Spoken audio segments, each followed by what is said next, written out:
Hello everyone. Let's discuss error detection and correction under information theory and coding. This is Megha trying to discuss the topic for diploma students, electronics and communication diploma students. Firstly, an observation under error detection and correction. Detecting and correcting all 100% errors over a real communication channel is near to impossible. So no communication channel or a storage device is completely error-free. As we try to increase the rate of transmission over any communication channel, definitely will lead to more errors. Some few methods proposed for detection and correction of errors that may happen over a communication channel are cyclic redundancy check codes, Hamming codes, Reed-Solomon codes. A general pattern for a code word which will be transmitted over a communication channel will be comprising of the information bits and the redundant bits. The redundant bits are the non-informative bits or the parity bits, are also called as the checksum bits, which are appended with the data bits to form a code word that will be actually transmitted over the communication channel. Under CRC type of error detection, this is the most popularly used error detection method in the data communication, and this is only for error detection but not for correction. It is a type of systematic error detection. Here the checksum bits are appended with the information bits to form a code word. For this, it requires the basics of modulo 2 arithmetic addition rules and also binary division. An example to demonstrate the binary division, considering a dividend and a divisor. As we proceed along, we can see we have got a quotient and the remainder. The logic used here, same, will be applied to calculate the checksum bits. At the transmitter side, we are trying to consider the dividend as the message bit or the information bits, and the divisor will be our generator bits.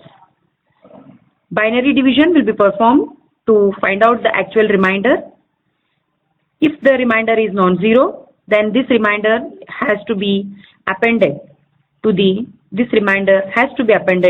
information bit to form the actual code word that has to be transmitted. The quotient is of least interest to us. The neat steps that has to be followed to calculate the CRC. Assuming some information word, then the sender and the receiver will agree upon an arbitrary pattern which is called as a generator pattern or generator polynomial or even generator bits. Then the information bits will be shifted towards the left. The number of shifts will be equal to the number of bits present in the generator polynomial minus 1. Then we are trying to divide this shifted information bits by the generator bits. After performing modulo 2 division, ignoring the quotient, considering the remainder, which will be our actual CRC checksum. Add this CRC checksum to the actual information bits. This is the transmitted code word that has to be sent over the communication channel. An example to demonstrate, consider the shifted information bit divided by the generator polynomial. So we get a remainder of 0 after appending the check bits. At the receiver, the reverse logic that has performed at the transmitter will be performed. If it obtains a remainder of 0, then it concludes that the transmission was error-free. If any remainder has obtained at the receiver side after division, it requests for the retransmission from the transmitter. An example to know it in detail, considering the message M and the generator G.